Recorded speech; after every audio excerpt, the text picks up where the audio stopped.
yang diajarkan oleh Nabi saya itu tentang kejujuran. Kalau nggak tahu bilang nggak tahu, dan tahu bilang tahu, ya kan?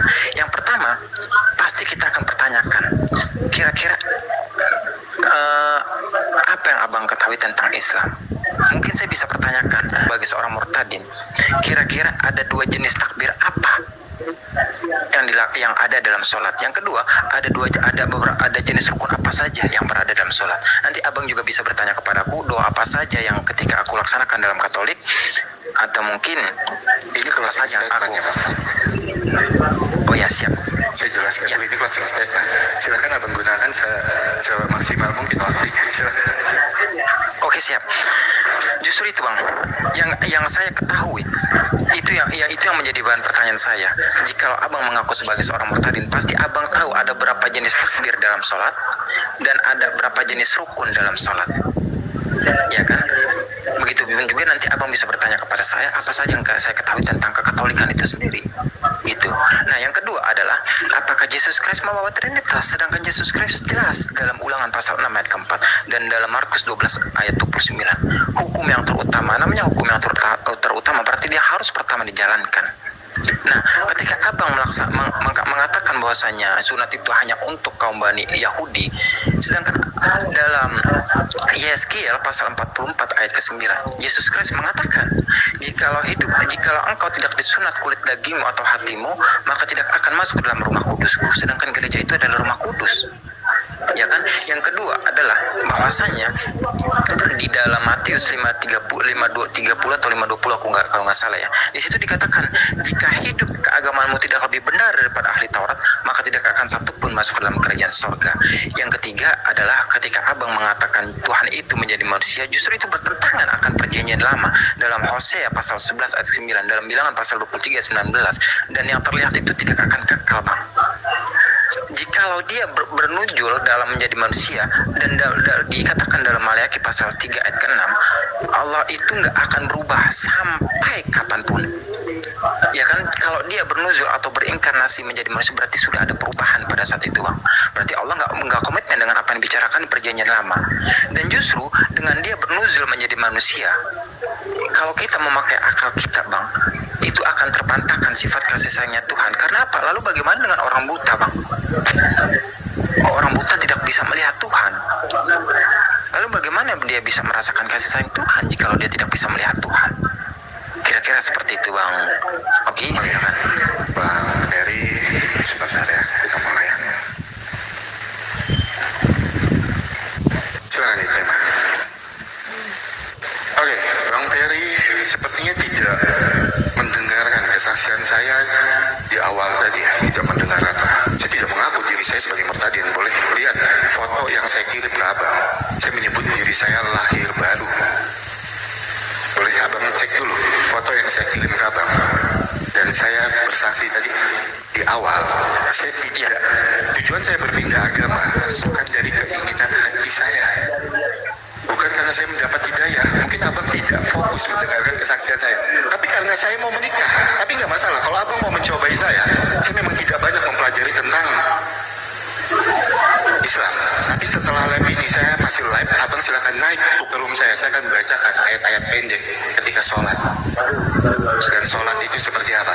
Itu yang pertama. Dan yang kedua, kalau abang mau tahu kenapa saya, kalau abang tuh mau tahu apa saya benar-benar pernah pindah ke agama Islam selama kurang lebih 3 tahun, abang cek postingan atas nama Oki Saputra di Facebook Kesaksian Kristen di tahun 2020.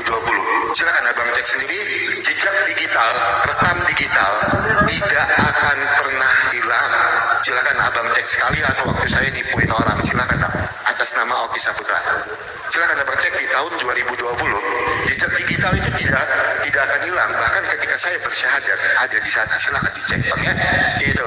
Jadi abang itu keluar dari konteks gitu. Sebenarnya closing statement yuk kita closing statement aja. Tapi nggak apa-apa, biar saya closing statement ya kan. Oke teman-teman, semakin jelas sekali dan semakin kita percaya kalau Tuhan Yesus adalah Tuhan dan Juru Selamat. Di luar Tuhan Yesus tidak ada keselamatan. Karena apa yang tertulis di dalam Filipi yang kedua ayat yang ke-10 sampai ke-11, segala yang ada di langit, segala yang ada di atas bumi, segala yang ada di bawah bumi bertekuk lutut menyembah, dan segala lidah mengaku Yesus Kristus adalah Tuhan bagi kemuliaan kemuliaan Allah Bapa. Terbukti detik ini, terbukti saat ini, bukan cuma orang Kristen yang bahas Alkitab, bahkan iman-iman lain yang notabene yang sudah keluar dari agama Kristen yang dibahas Alkitab, bahkan podcast-podcast di luar kekristenan yang dibahas tiap hari Alkitab. Makanya kita semakin yakin dan kita semakin percaya apa yang tertulis di dalam Filipi 2 ayat yang ke-10 sampai ke-11. Segala yang ada di langit, segala yang ada di atas bumi, segala yang ada di bawah bumi bertekuk lutut menyembah, dan segala lidah mengaku Yesus Kristus adalah Tuhan bagi kemuliaan Allah Bapa. Itu yang pertama, closing statement saya. Dan yang kedua, demikianlah ada tertulis bahwa Mesias harus menderita pada hari yang ketiga, bangkit dari antara orang mati. Tuhan Yesus mati di kayu salib. Untuk apa? Untuk menebus dosa kita sebagai manusia berdosa. Tuhan Yesus mau datang ke dunia, mati di kayu salib untuk menebus kita sebagai orang berdosa. Yuk teman-teman Kristen semua, jangan pernah salibkan Tuhan Yesus untuk yang kedua kalinya. Itu. Dan yang ketiga yang saya mau sampaikan, Markus 13 ayat yang ke-13. Kamu akan dibenci oleh karena namaku, tapi yang bertahan sampai pada kesudahannya, ia akan selamat.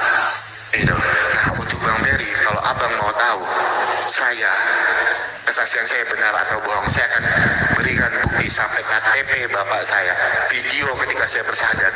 Ayo kita video call sama orang yang mensyahadatkan saya di tahun 2020. Tapi itu tidak perlu dibuktikan. Sekarang silakan abang naik ke room saya setelah ini, kita akan buktikan sama-sama. Itu karena apa? Saya selalu menerima kesaksian orang dengan tulus hati. Saya selalu menganggap benar. Secara tidak langsung Anda sedang bertanya tentang kejujuran saya. Ayo kita buktikan itu. Anda yang fitnah saya atau Anda yang termakan dengan omongan Anda. Setelah ini Anda naik ke room saya akan buktikan, saya perlihatkan KTP saya, KTP papa saya. Silahkan. Ayo kita bicara pakai data, jangan modal fitnah tanpa data. Itu yang keempat. Dan yang kelima, teman-teman, saya mau sampaikan ya, buat teman-teman yang sampai detik ini masih menggunakan narkoba, yuk lepaskan narkoba, baik dari agama Islam, agama Kristen. Lepaskan narkoba dari kehidupan kalian. Karena apa? Tidak ada untungnya ketika kalian menggunakan. Udah habis Bang? Boleh. Gitu. Oh, udah habis. Enggak, aku sebentar nggak apa-apa ya, Bang. Karena gini ya, aku mau nanggapin udah. Saya kira abang orangnya orangnya benar gitu kan. Ternyata terakhirnya malah fitnah saya kan. Jujur, semenjak dari pertama saya TK dengan mualaf, baru abang yang mempertanyakan pertanyaan itu sama saya dan meragukan kesaksian saya. Tapi saya bisa buktikan jejak digital. Abang mungkin orang yang bermain media sosial, jejak digital. Oh, ini terbongkar, katanya mengaku mualaf, diminta buktikan, nggak bisa apa-apa.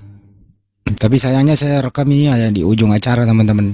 Next video lengkapnya ya, karena sulit untuk didapatkan video lengkapnya. Oke, nggak apa-apa. Yang jelas ini mualaf Peri si boy.